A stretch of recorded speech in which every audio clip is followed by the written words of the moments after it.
I get asked this question a lot because I've been working in politics for 21 years. I think the interesting question that our community has to ask is there a political diaspora?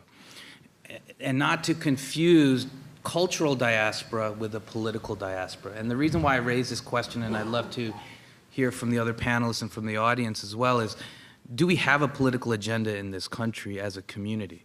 And it goes to a little bit to what Mr. Menezes was talking about, which is what are the issues that really bind us, politically speaking? And I'm suspect as to whether those issues currently exist anymore. I think that for our communities, that a lot of the issues that dominate our community, the diaspora here, are more locally based. So Boston Indians are going to have different views than Atlanta Indians. They're just going to have different issues that are confronting them. And so does that mean that their influence in elections and politics as a community wane? The other question that gets asked a lot is, do we need Indian Americans to be elected? And I kind of take the view that we don't.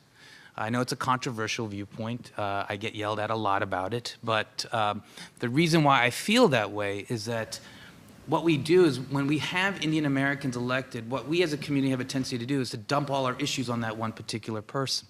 So Bobby Jindal gets elected as governor. What's the first thing that people complain about Bobby Jindal? He's not Indian enough. So why is that? Why are we complaining that he's not Indian enough? He's governor of Louisiana. We should say, is he Louisiana enough? Is he representing his constituents enough?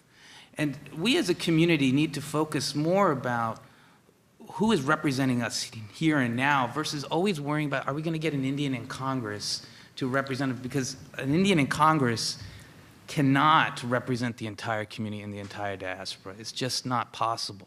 So I almost say we have to tame our expectations as to what we want politically and what we want for the diaspora. Well, that's a challenge of the fabric that we have. We are quite a pluralistic society. So that's something that we'll have to deal with. Sonal, your views on it? You know, it's funny. Cap and I have been around for so long that I think our views merge at some point. But, let's separate a couple of things. One is kind of actual political engagement and the being in politics, running for office in the political and social sector with activation in the political and social sectors. And I'll talk a little bit about how many people are actually in the political realm. When we talk about people working for congressmen or senators, when we talk about people working at the White House, both in Republican and Democratic administrations, when we talk about people leading philanthropies, people leading national think tanks, it's amazing how much influence we actually do have and how much we think we actually don't